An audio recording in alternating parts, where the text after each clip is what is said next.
Amén, mis hermanos, que el Señor nos continúe bendiciendo de una manera especial en este hermoso día del Señor. Es para mí más que un placer, un privilegio de tener y recibir de Dios el obsequio de permitirnos hacer uso de la palabra del Señor en este día especial. En los estudios anteriores, hermanos, hemos estado tratando en base al tema central la relevancia de los profetas menores para hoy, y también bajo ese mismo tenor vamos a estar tratando el tema la práctica de la verdadera religión. Esperamos de usted que ponga mucha atención y se acomode para que así pueda recibir lo que Dios tiene para usted en este hermoso estudio. Amén. A manera de inicio vamos a comenzar con los objetivos. Vamos a ver qué el Señor nos quiere enseñar en este día. Y con el primer objetivo tenemos saber que Dios envía mensajes de advertencia cuando se le ha ofendido. Esto es cierto, hermanos, puesto que yo diría que no solamente cuando se le ha ofendido, Dios siempre envía un mensaje, sino que también antes de que nosotros estuviéramos próximos a ofender a Dios, Dios siempre nos avisa y Dios siempre nos hace la advertencia para que nosotros nos libremos y para que nosotros nos zafemos, ¿verdad?, del pecado a que estamos próximos a cometer. Pudiera decir que en una ocasión venía una tentación para mi vida, ¿verdad? Y Dios me lo anunció muchísimas veces, me lo anunció tantas veces que ya yo tenía pánico de qué era lo que iba, de qué era lo que se aproximaba. Pero gracias al Señor que cuando llegó la tentación pude pasar esa tentación airoso y no caer en la misma, porque Dios me lo advirtió y porque utilicé los medios necesarios de acercarme más a la presencia de Dios para estar fortalecido para cuando llegase esa tentación. Y por eso, gracias al Señor, Dios me permitió salir airoso de la misma. El segundo objetivo es reflexionar acerca de que Dios quiere de su pueblo. Tenemos que saber, hermano, cuál es la voluntad agradable y perfecta de Dios. La Biblia habla de que la voluntad de Dios es agradable y perfecta. Esto lo podemos encontrar en el libro de Romanos, su capítulo 12, verso 2. Ahora bien, si hay algo que es importante que debemos descubrir, es para qué Dios nos llamó. Identificar que Dios quiere para mí, ¿verdad? Debe ser un enfoque, ¿verdad?, profundo, de que yo pueda enfocarme en para qué Dios me llamó. Este debe ser mi norte, mi objetivo, mi propósito a seguir, ¿verdad? Nosotros tenemos que conocer la voluntad de Dios y empezar a caminar hacia hacer su voluntad. Caminar sin saber cuál es la voluntad de Dios es como una persona que realmente no sabe para qué está en el Evangelio. Cuando no se conoce cuál es la voluntad de Dios ni para qué Dios lo llamó, es como una persona que comienza a andar, quiere llegar a un lugar determinado, pero no sabe el rumbo. Y comienza a caminar de una manera, como vamos a decir, como decimos en el buen castellano, a lo loco. Entonces estos caminos no es para caminarlo a lo loco, sino que es una vida con propósito.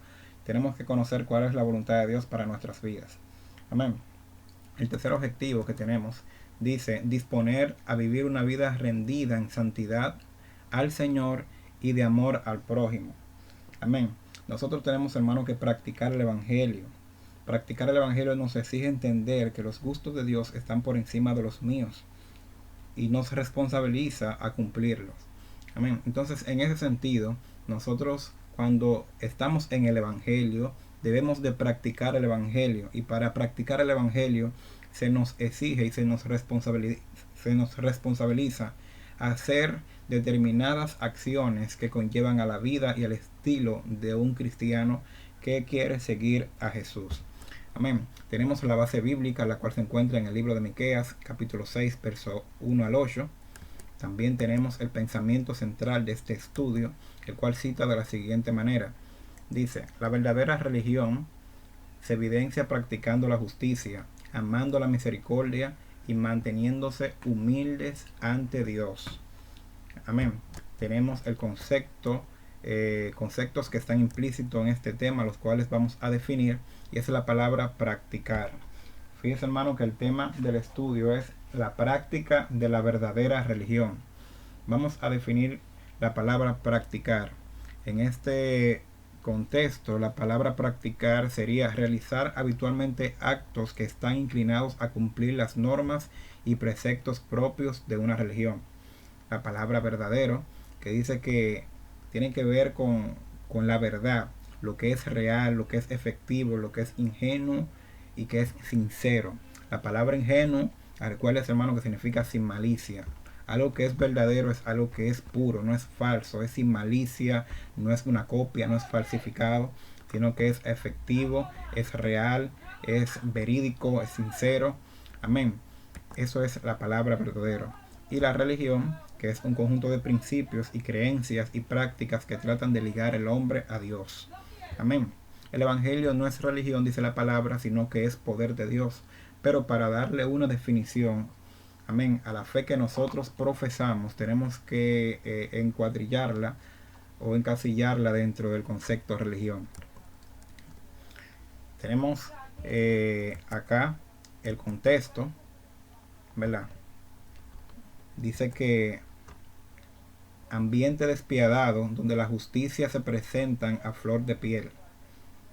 Abuso de poder por parte de las autoridades y las personas de alto nivel. El maltrato y explotación a los hombres se convierten en la naturalidad aún por los líderes religiosos. Pérdida de la verdad y de valores religiosos. Tenemos el bosquejo bíblico.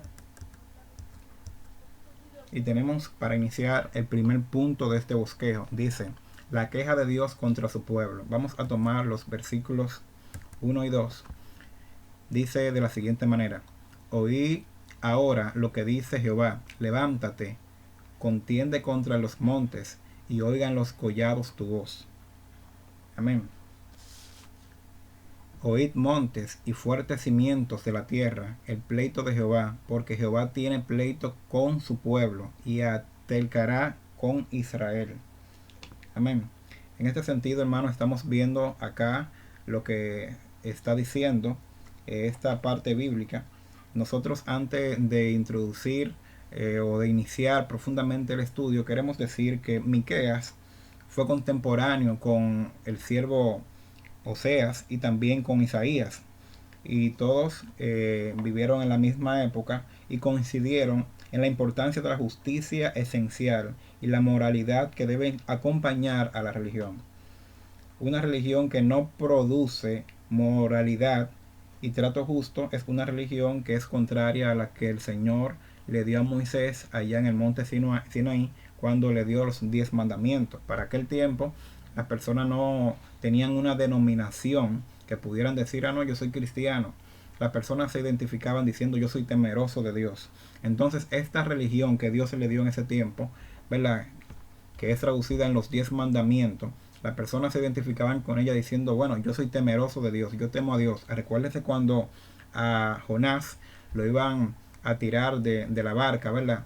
Le preguntaron que quién él era, que de dónde venía, que cuál era su procedencia, y él dijo, bueno, yo temo a Dios. Esa fue la manera de él identificar su creencia, su credo, su religión. Entonces, en ese sentido, hermano, vemos que aquí las personas se identificaban de esta manera.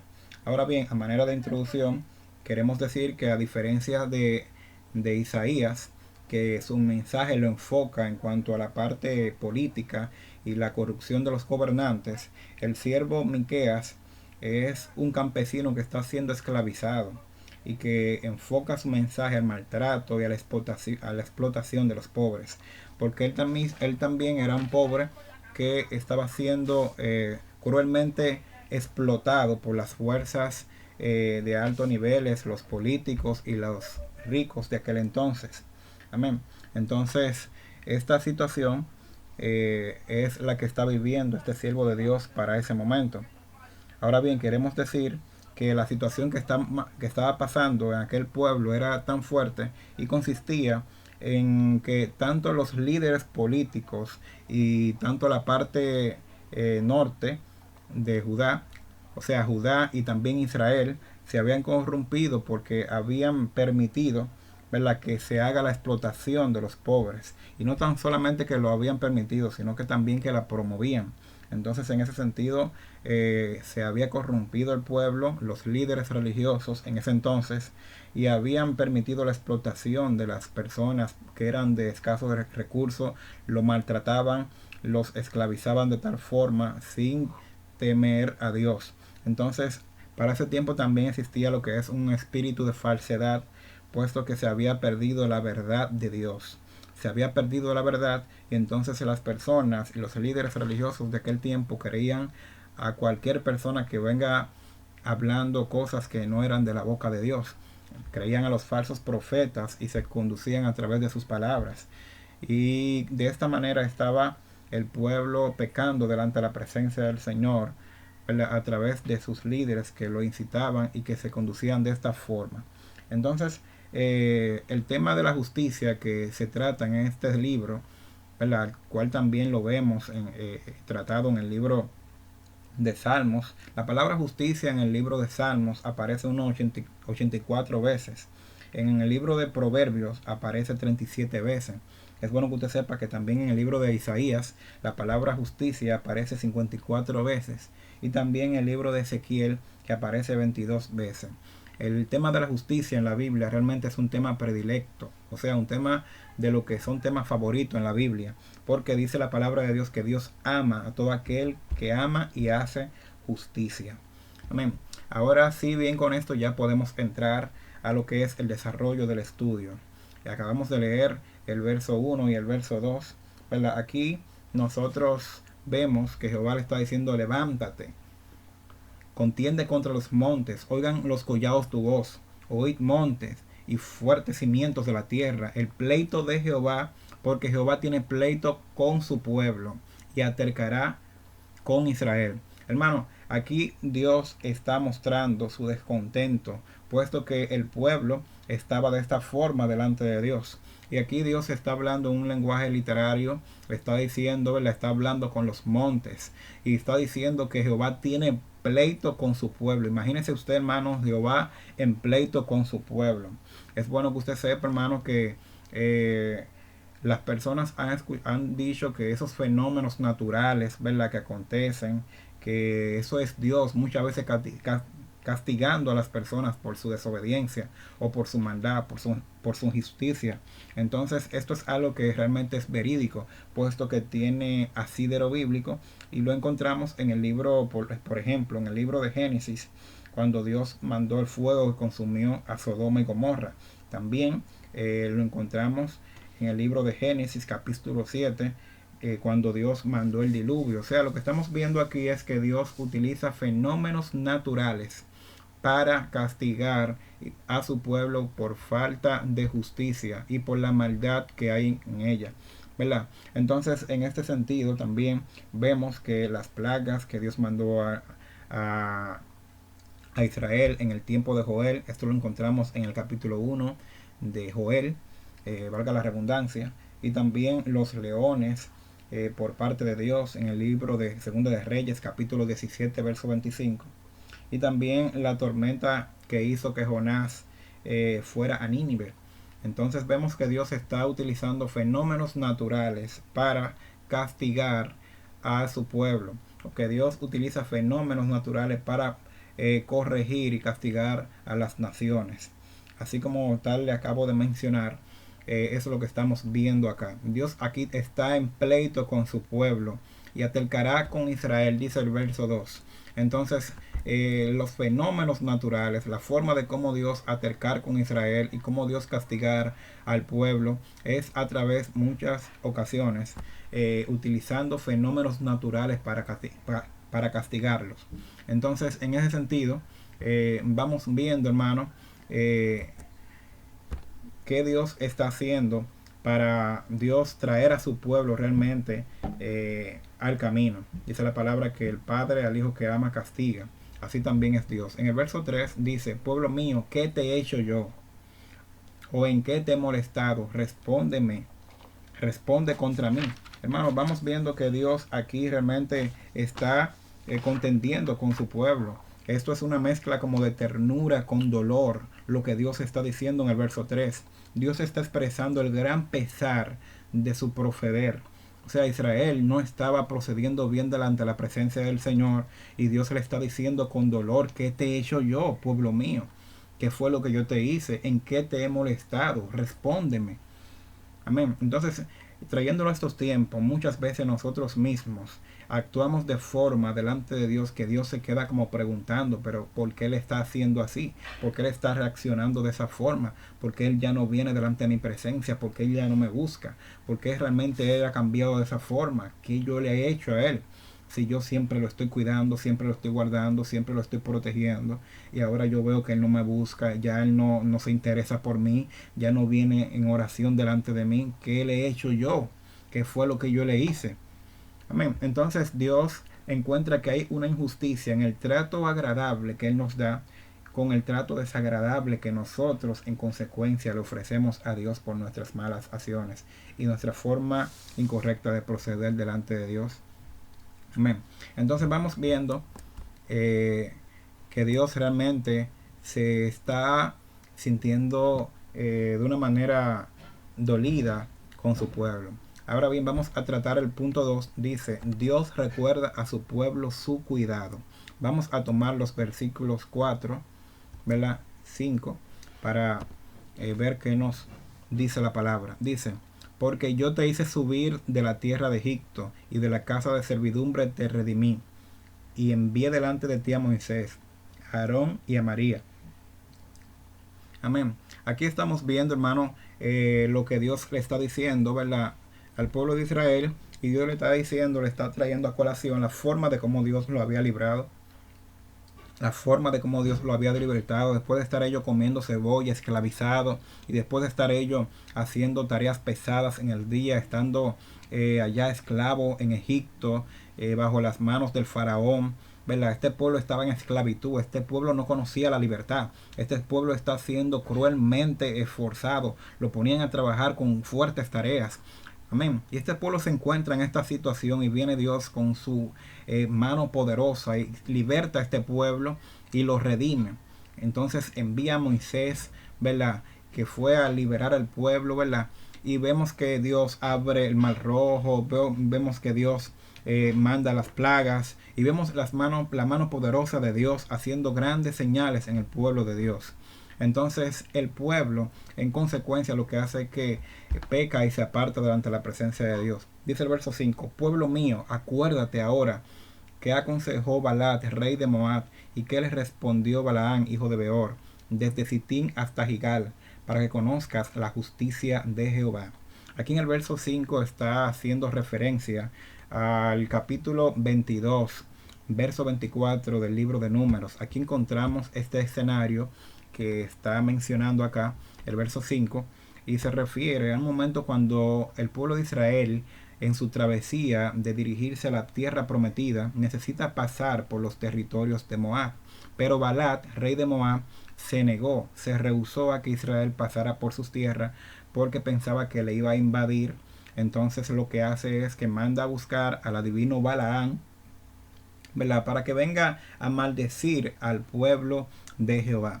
Entonces Balaán, usted sabe la historia, les responde, pero ni yo ni nadie puede maldecir al pueblo que Dios bendijo. Entonces eso es lo que le está recordando aquí en el verso 5, cuando Dios le dice, pueblo mío, acuérdate ahora qué aconsejó Balac, rey de Moab, y qué le respondió Balaán, hijo de Beor. ¿Qué fue lo que le respondió Balaán, hijo de Beor? Bueno, que ni él ni nadie podía maldecir al pueblo que ya Dios bendijo. Así, hermano, que Dios nos guarda, y siempre las manos poderosas de Dios están sobre nuestras vidas, cuidándonos y guardándonos, tal como dice la palabra de Dios en el libro de Isaías, su capítulo 54, verso 17. Dice, ningún alma forjada contra ti prosperará, y condenará toda lengua que se levante contra ti en el juicio. Esta es la herencia de los siervos de Dios, y su salvación de mí vendrá, dijo Jehová. Vemos, hermano, cómo Dios está cuidando y protege a su pueblo. Amén. Ningún arma forjada contra ti, hermanos, prosperará. Son parte de las promesas que Dios tiene para el remanente fiel que se guarda para Dios. Vamos a continuar y vamos ahora con el punto número 3. Dice, lo que es la religión verdadera. Vamos a ver lo que es, en verdad, en esencia, qué es la religión verdadera. Y para esto vamos a tomar el verso 6 y 7, que dice de la siguiente manera, ¿con qué me presentaré ante Jehová y adoraré al Dios Altísimo. Me presentaré ante él con holocausto, con becerros de un año. ¿Se agradará Jehová de millares de carneros o de 10,000 arroyos de aceite? Daré mi primogénito por mi rebelión, el fruto de mis entrañas por el pecado de mi alma. Amén. Aquí vemos a Miqueas, hermano, que está hablando y se vale de ciertas preguntas, ¿verdad? Para declarar algo que era obvio en las escrituras. Está haciendo aquí la mención de 5 prácticas religiosas, algunas entre ellas extremas. Él menciona los holocaustos, utilizar becerros de un año, ¿verdad? Millares de carneros, 10,000 arroyos de aceite, cosas que son extravagantemente grandes, ¿verdad? Y también menciona la ofrenda del prójimo. Está mencionando una serie de elementos, una serie de ofrendas y ritos que se hacían para el sacrificio, para entregárselo al Señor. Entonces la pregunta que se está haciendo es en el verso 6, ¿con qué me presentaré delante de Jehová? ¿Con qué yo voy a adorar al Dios Altísimo? Y entonces ahí comienza mencionando este listado de prácticas religiosas que se hacían, pero lo real es que la respuesta no está ahí, porque con qué yo me voy a presentar delante de Dios. Dios se va a agradar porque yo le presente holocausto, porque yo le presente un becerro de un año. Dios se va a agradar porque yo le presente millares de carneros, o porque yo le derrame y le deposite 10,000 arroyos de aceite, o que le dé la ofrenda del prójimo. Amén. Aquí vemos que estas ofrendas que están ahí, hermano, ninguna implica la actitud de las personas. Ninguna de esas ofrendas que Miqueas menciona en ese listado, ninguna habla nada acerca de la actitud interior, que es algo muy importante. Hay personas que dependen de lo que hacen para tranquilizar su conciencia. Ellos dicen, bueno, ya yo hice esto, yo estoy bien y ahora tengo la conciencia tranquila. Hay personas que actúan mecánicamente para tener su conciencia tranquila y para creer que están haciendo lo correcto delante de Dios. Pero lo cierto es que los actos religiosos deben ser producto de una actitud correcta y de una buena relación con Dios. Aunque tú hagas lo correcto, si tú no tienes esa relación con Dios, no es una razón como para que Dios lo reciba con tal agrado, porque tú lo estás haciendo por monotonía, por cumplir, por guardar ritos, ¿verdad? Por hacer algo metódicamente, pero no porque realmente lo tienes en el interior como una actitud en tu corazón. Amén. Entonces, en ese sentido, Dios no se ve agradado por ese tipo de actuaciones de esa forma. Amén. Dice que toda expresión religiosa desprovista de compasión y de amor hacia el prójimo es abominación delante de Dios.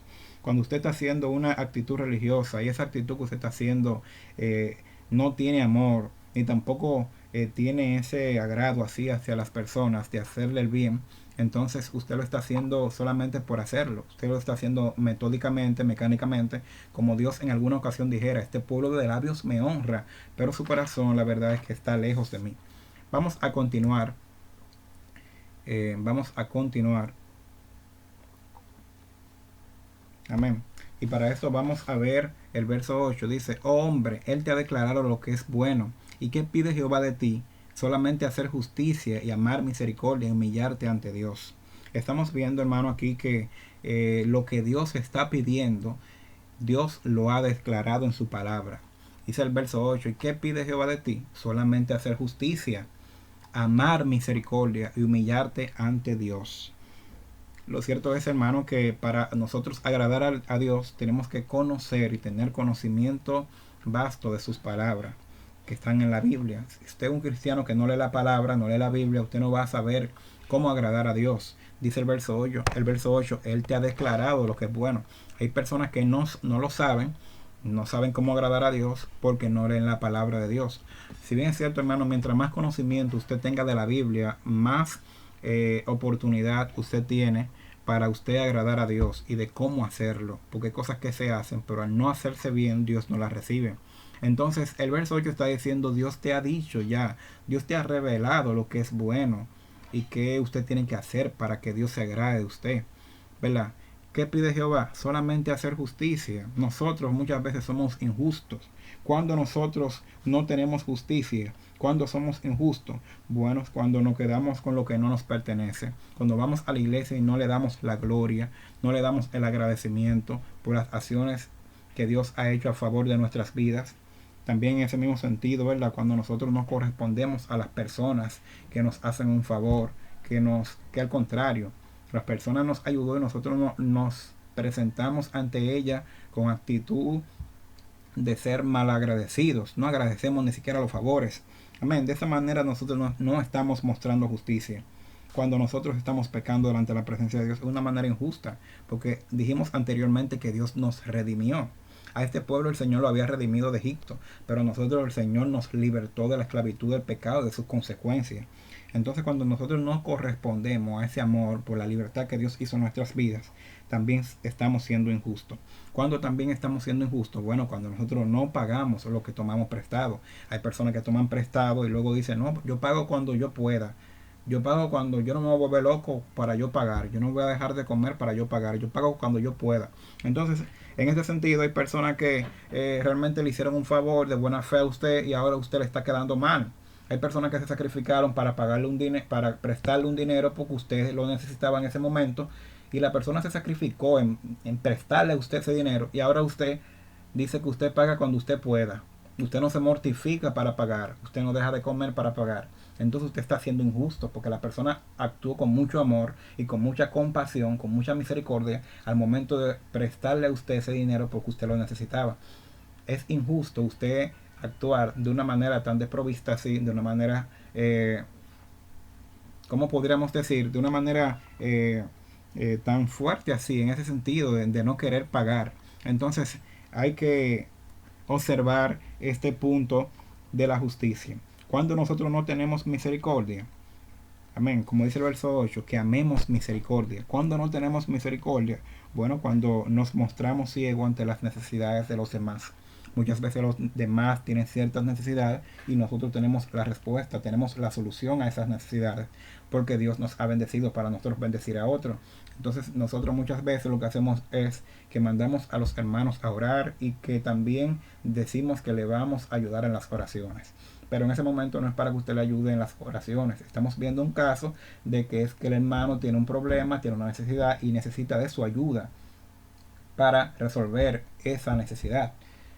Él no le está diciendo que necesita que usted ore por él, sino que le está diciendo que usted tiene un problema, que él tiene un problema, que le ayude. Ah, no, yo voy a orar por ti, preocúpase. No, hermano, no es para que usted ore ese momento. Hay momentos que hay que orar, pero hay momentos que hay que accionar. Entonces no podemos mezclar el agua con el aceite. Amén. Entonces, cuando nosotros no tenemos misericordia, cuando no accionamos frente a algunas situaciones donde necesitamos como cristianos accionar, nos quedemos con los brazos cruzados, nos hacemos el ciego, ¿verdad?, de la vista gorda y dejamos pasar el momento. Entonces en ese momento ese pecado también se llama, eso es un pecado por no accionar. Hay pecados que se hacen accionando, hay pecados que se hacen por no accionar. Entonces por estas razones que nosotros tenemos que tratar de accionar cuando nosotros se nos solicite, porque este evangelio consiste, no es un evangelio teórico, sino que es un evangelio que debe de ser predicado por la práctica. No solamente es usted predicar el evangelio, sino usted practicarlo. De eso se basa este evangelio. Hay algo muy importante, un texto muy importante que se encuentra en el libro de Santiago para corresponder a lo que estoy diciendo. En el libro de Santiago, capítulo 1, verso 27, dice: la religión pura, sin mácula delante de Dios el Padre es esta: visitar a los huérfanos y a las viudas en sus tribulaciones y guardarse sin mancha del mundo. Amén. Esa es la verdadera religión. Dicho esto, hermano, porque muchas veces nos mofamos y nos creemos que estamos muy correctos simplemente porque pertenecemos a la religión cristiana pentecostal, y entonces nos olvidamos de observar las acciones, amén, que como pueblo de Dios nos corresponde hacer frente a determinados momentos de necesidad.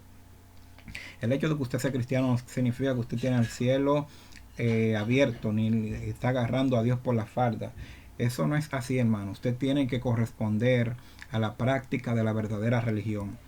Si es un cristiano que solamente se queda en teoría y no cumple, no practica la verdadera religión, entonces usted es un cristiano que realmente no ha nacido el evangelio en usted.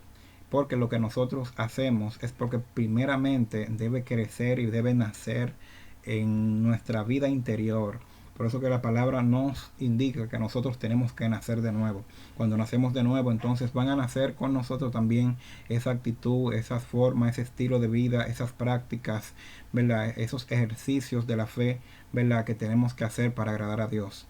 Por eso es necesario que nosotros siempre observemos la parte de que tenemos que nacer de nuevo. Amén. Aquí hay una revisión de los objetivos que ya lo leímos anteriormente. Y para la próxima clase, a manera de terminar con el estudio, le dejamos las lecturas diarias para que usted también se vaya capacitando y también se vaya preparando en este glorioso próximo estudio. Así que el Señor le continúe bendiciendo, que Dios le bendiga más, recordando de manera de síntesis que este evangelio del verdadero evangelio debe de ser practicado, no solamente teorizado. No podemos ser evangélicos teóricos, sino evangélicos prácticos. Así que Dios les continúe bendiciendo, Dios le guarde de una manera especial. Gracias.